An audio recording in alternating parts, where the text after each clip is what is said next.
Les travaux du dialogue national inclusif et souverain, tant attendus par les Tchadiens, sont déjà lancés par le premier magistrat du pays, général Mohamed Idriss Déby Itno.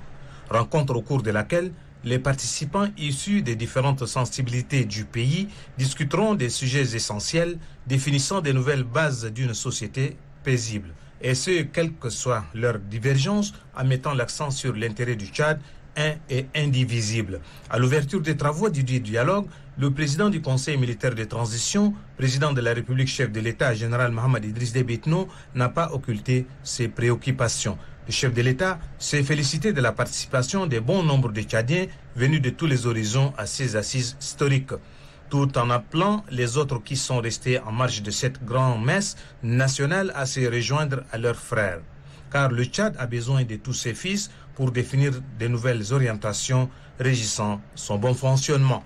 Général Mohamed Idriss Déby Itno a par la même occasion demandé à ses compatriotes de renoncer à la lutte armée au profit du développement du pays. Car la guerre a fait trop souffrir les Tchadiens, indique le président de la République, général Mohamed Idriss Déby Itno. Pour cela, poursuit le président du Conseil militaire de transition, les Tchadiens doivent saisir cette opportunité pour la refondation du Tchad qui vient de loin. L'appel du chef de l'État a tout son sens pour la bonne et simple raison que le développement du pays est tributaire des efforts consentis par ses fils. Ce message plein de sens du chef de l'État mérite d'être compris et mis en exergue pour le bonheur du peuple tchadien. Je voudrais réitérer ma profonde gratitude au peuple frère qatari et à son Altesse Tamim Ben Hamad Al-Sani pour leur énorme travail de médiation et de facilitation qui ont permis le retour à la mère patrie de centaines de nos frères et sœurs de l'opposition armée.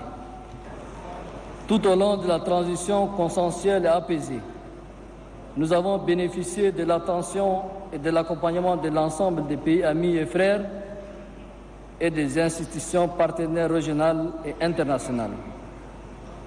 À tous les pays frères et amis et à toutes les institutions et organisations partenaires qui se sont tenus à nos côtés pendant ces moments critiques, je voudrais témoigner ici l'immense reconnaissance du Tchad. Notre pays n'oubliera jamais cette marque de confiance.